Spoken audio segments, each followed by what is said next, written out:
Right, Ashutosh, also just to give our viewers a sense of where you are right now and of course what is expected to be the epicenter as far as the cyclone is concerned, which is Jakhau port. How far are you from that? Because as per the latest update which is coming in from the IMD, the actual location, the current location of the cyclone at about 2 p.m., 2:30 p.m. I believe the last update was 120 kilometers west-southwest of Jakhau port in Gujarat. How far is that from where you are at the moment?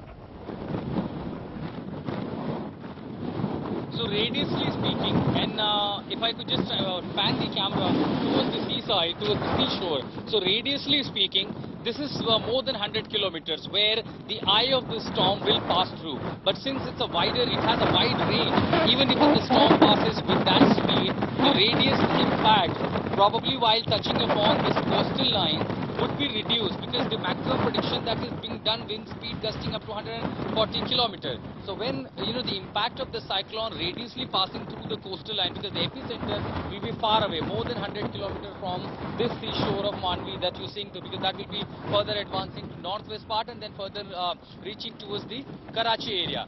But when it comes to the hitting the coastal line, of course the intensity will be drastically reduced from 100 kmph, probably it will be 110 kilometers while it is coming. And we have certain the marine board officials will try get in words and make a better understanding and perspective as far as this cyclonic activity is concerned.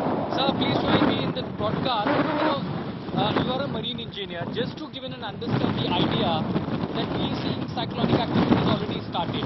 The eye of the storm, how far it will be from here, where exactly it is hitting, what will be the aerial distance as far as this port is concerned and the eye of the storm is concerned? Right now the distance of the Mandvi and the eye of cyclone is at around 130 kilometers, and be affecting around 8 o'clock to 9 o'clock approximately. As per the present speed, the eye is moving towards the Sir Creek area. So as you see, this eye of the storm is a certain distance around 130 kilometers. The impact, because this goes in a radiusly, the impact takes the time to hit the coastal line. Can we say that this is a pre-cyclonic activity you have witnessed in the wind speed? This is in fact, we cannot say that this is pre-cyclonic. It is also cyclonic effect which is going on because this is moving from south side to the north east side of the Gujarat state. So already effect has started. Given to understand the wind speed which is predicted gusting up to 140 kilometers per hour, what will be the impact while it's hitting upon the coastal lines of Mandvi and the other areas? The lower areas will be submerged, and if it coincides, Submerged, you say in English. low lying areas, that area will be submerged. Because the wave will be very high, the swell will be very high, and if it coincides with the tide timing, which is at present night 12 o'clock, then it will be another disadvantage for us. Is it correct to say that when the wind speed hitting with the cyclone here on the coastal line, it will be more than 110 or 120 kilometers per hour? Yes, wind speed will be 110 kilometers. At least? Around. Average. Around 110? Average, yes. So what do you see the impact on the infrastructure when a wind speed 110 kilometers per hour hitting the coastal line where you have a dense population and infrastructure installed? Local administration, I mean to say, district administration has already relocated the people who were in the low-lying area, and we expect that there will be no casualty or no injury to human life. But when it comes to the public assets, the government assets, the infrastructure, tower, electric tower, communication tower, do you see the significant damage? We have done the risk assessment, and consequently we have done we have taken all the precautionary measures to reduce the damages to the infrastructure. And that including one like if you see the high mast, these beam lights that were lowered down. So these kind of preventive measures after the risk assessment has been done by the administration. But now, as you heard, that 110 kilometers per hour wind speed, I could literally feel that if it is not 110 km, and it is something significant that one cannot even pay to decide where the wind is coming from. So you heard the marine expert working with the government. In fact, one of the monitoring team keeping a close eye on the cyclonic developments taking place and saying that this is the cyclonic activity we are seeing here, and it's the peak of it on the coastal line while it reaches around 9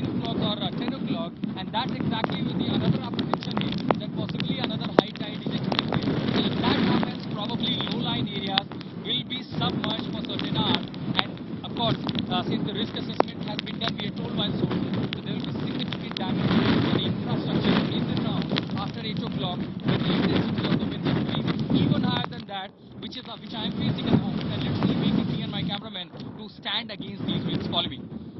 Okay, Ashutosh, stay safe over there. Ashutosh continues to be live with us. He is in Mandvi right now, and what the officer was telling him, the marine officer was telling him, is that the eye of the storm, as far as the cyclone is concerned, Cyclone Biparjoy is concerned, is at least about 120 kilometers right now from where Ashutosh is standing at the moment, and this is not pre-cyclonic activity. This is cyclonic activity that in fact Ashutosh and his camera person Sanjay are facing at the moment. Our reporters are bringing you all the latest updates while they report fearlessly from ground zero in the Kutch and Saurashtra districts, regions of Gujarat. Ashutosh, what sort of measures have been taken in order to ensure that there's minimum damage to property? As far as life is concerned, they've evacuated everyone from along low-lying areas and the coastline as well.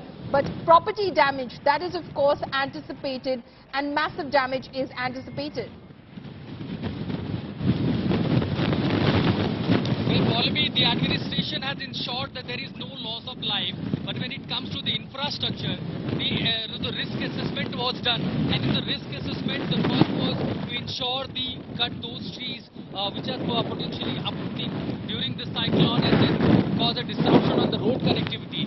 I have seen the ambulances installed all across the area. These ambulances with the medical experts have been placed to ensure if there is a urgent need, the ambulances reaches on time. So all these arrangements while has been placed. Of course, it's a battle against nature, it's a battle against natural activities, a devastation which is always expected by a storm, a cyclonic activity. So of course, everyone can pray for a safety and expect passes of the cyclone as soon as possible.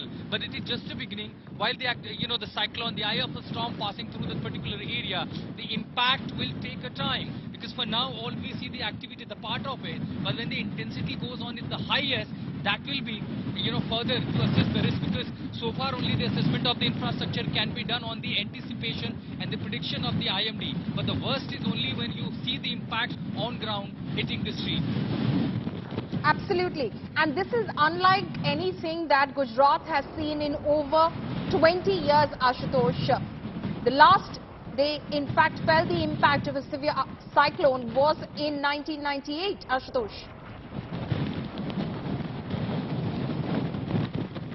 Yes, and that's a lesson. In fact, the government and authorities have learned over the years that since there have been several such activities. We have seen one in 2019. We have seen, and the people of Gujarat have seen in 1998, and that was perhaps one of the most devastating cyclones. So there are machinery, there are experts who have drawn the parameters to make such preventive steps when it comes to the battling the natural disaster, be it the flooding, be it the storm, or even the cyclonic activity. So of course those parameters were followed, and now we have India's world's one of the most powerful rescue forces, which is called NDRF. We have seen them going to Nepal, going to Turkey for the rescue operation. So when you have that domain expertise and an agency which has the domain expertise, clearly preventive steps are always taken, and that always works on the ground. You can hear the sound, the way it is causing disruption here. I know I'm barely audible from here. Just taking a better place so I can just cut down the wind. But this is just the beginning of what was predicted by the Met Department. Follow me.